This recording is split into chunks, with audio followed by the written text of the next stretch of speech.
নমস্কার, আপনারা দেখছেন হাই নিউজ নেটওয়ার্ক আর নিউজ স্টুডিও নিয়ে আপনাদের সঙ্গে আমি প্রবীর। অনাহারে অপুষ্টিতে মৃত্যুর করাল থাবায় এবার বীরভূমে বন্ধ পাথরের ক্রাশার শিল্প। পঞ্চায়েত ভোটের জটে বন্ধ ছিল 100 দিনের কাজও। কার্যত খেতে না পেয়ে মৃত্যু হয়েছে 16 জনের। অনেকেই বুকে সিলিকোসিসের বিপদ বয়ে দিন গুনছে কালান্তর পরিণতির। যদিও প্রশাসন যথারীতি অন্ধকারে। বীরভূমের নলহাটি থেকে হাই নিউজের একটি বিশেষ প্রতিবেদন।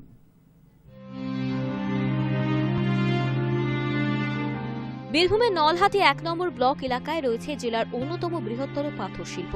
পাথর শিল্পাঞ্চলে 10 থেকে 12টি আদিবাসী গ্রাম মূলত পাথর শিল্পের উপরে নির্ভরশীল।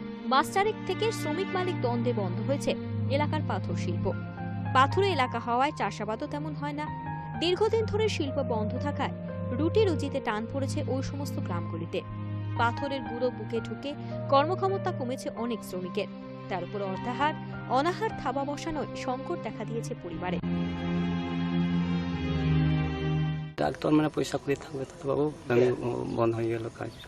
কাজ কাম না থাকলে পয়সা থাকে বাবু।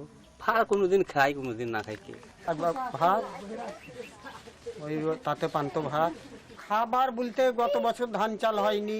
পাহাড় করছিলাম রাজু সিং চেয়ারম্যানের, বন্ধ। অনাহারে অর্থাহারে মৃতের সংখ্যা 16। এক নজরে দেখে নেব মৃতের তালিকা। হাবু মুর্মু, বয়স 37 বছর, কাঁটা পাহাড়ির বাসিন্দা। মোথা সোরেন, বয়স 42, কাঁটা পাহাড়ির বাসিন্দা। জোসেফ হেমব্রম, বয়স 30, কাঁটা পাহাড়ির বাসিন্দা। কাকলি মুর্মু, বয়স 47, কাঁটা পাহাড়ির বাসিন্দা। যতন সোরেন, বয়স 35 বছর, কাঞ্চননালায় থাকতেন। বাবলু সোরেন, বয়স 52, কাঞ্চননালার বাসিন্দা। বাবুলাল টুডু, বয়স 45, বাড়ি মুরগাডাঙ্গায়। অঞ্জলি হেমব্রম, বয়স 56 বছর, বাড়ি কালীপুরে।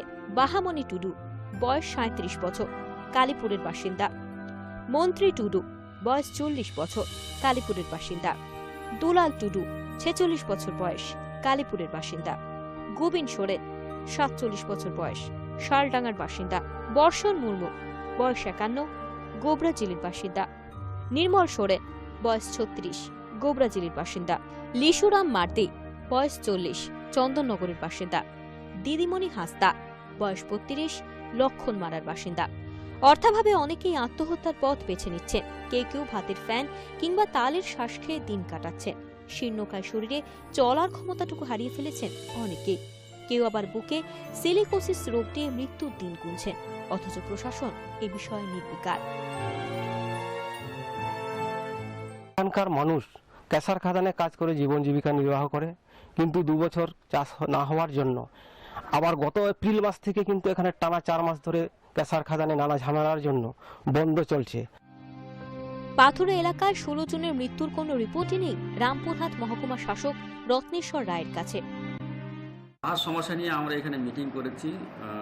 আপনার ক্রাশার্স ইউনিয়নের যারা আছে, মালিক ইউনিয়ন প্লাস শ্রমিক ইউনিয়ন, তাদের নিয়ে আমরা একটা লাস্ট 6 তারিখে মানে 6 তারিখ গত মাসের 6 তারিখে মিটিং করেছি এবং মিটিং করে আমরা ক্রাশার যাতে চলে সেই ব্যাপারে আমরা বিস্তারিত আলোচনা করেছি। অবিলম্বে পাথর শিল্পাঞ্চল খোলা না হলে এলাকায় হয়তো দেখা যাবে মৃত্যুর মিছিল। একমাত্র আয়ের উৎস পাথর শিল্পাঞ্চল বন্ধ থাকায় বিপাকে পড়েছে নলহাটি 1 নম্বর ব্লকের আদিবাসীরা। এখনো পর্যন্ত অনাহারে দিন যাপন করছেন প্রচুর মানুষ। ইতিমধ্যে খেতে না পেয়ে বিনা চিকিৎসায় মারা গিয়েছেন প্রায় 16 জন। বলরাম দত্ত বণিকের report, hi news network, Birbhum.